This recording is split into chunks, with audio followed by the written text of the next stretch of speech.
তারা নির্বাচনের সময় জানতে চেয়েছে। আমরা বলেছি, প্রধান উপদেষ্টা তিনি জাতির সামনে বারবার বলেছেন ডিসেম্বর থেকে পরবর্তী বছরের জুনের মধ্যে ইলেকশন অনুষ্ঠিত হবে।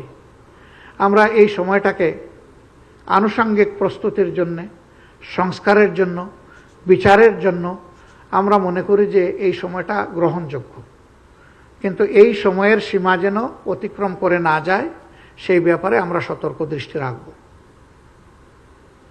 গতকাল আমরা মার্কিন যুক্তরাষ্ট্রের একজন ডেপুটি অ্যাসিস্ট্যান্ট সেক্রেটারির সাথে আমরা সাক্ষাৎ করেছি। বের হওয়ার পরে আপনারা সাংবাদিক বন্ধুরা এ ব্যাপারে প্রশ্ন করেছিলেন। আমি বলেছি যে এই নির্বাচন হতে পারে রোজা শুরু হওয়ার আগে, আগামী ফেব্রুয়ারিতে। আমি আবারও বলছি, এটা তখনই হতে পারে যখন এই শর্তগুলো পূরণ হবে। এই শর্ত পূরণ ছাড়া কিন্তু ওই মার্চ ফেব্রুয়ারি কোনো কিছুই ঠিক থাকবে কিনা আল্লাহই ভালো জানে। এই জন্য আমরা সিনসিয়ারলি যারা চাচ্ছি দেশে জনগণের গণতন্ত্র ফিরে আসুক, তাদের সকলকে আন্তরিক সহযোগিতায় এগিয়ে আসতে হবে। আমরা প্রস্তুত, সকল ধরনের সহযোগিতার জন্য আমাদের দল প্রস্তুত। আমরা আমাদের বন্ধু সংগঠন সবাইকে আহ্বান জানাবো, আসুন সবাই আমরা এগিয়ে যাই। আমাদের কর্মকাণ্ডই প্রমাণ করবে যে আমরা কতটা আন্তরিক এই বিষয়ে।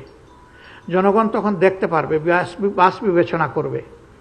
আর জনগণের ইচ্ছার উপর আমরা বিষয়টাকে ছেড়ে দিই, আগামী নির্বাচনে কাকে তারা সিলেক্ট করবে।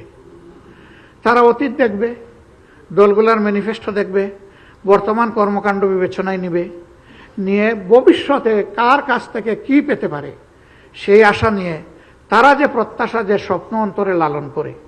আমাদের বীররা জীবন দেওয়ার আগে তারা যে স্লোগান দিয়ে গেছে যে we want justice, we never support any disparity, সেই রকম একটা সমাজ কারা তাদেরকে উপহার দিতে পারবে, এই বিবেচনার ভার আসুন আমরা সবাই মিলে আস্থা রেখে জনগণের উপর ছেড়ে দিই।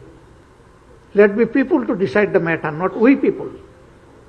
আমরা এটা বলবো না যে আমাকেই ক্ষমতায় যেতে হবে।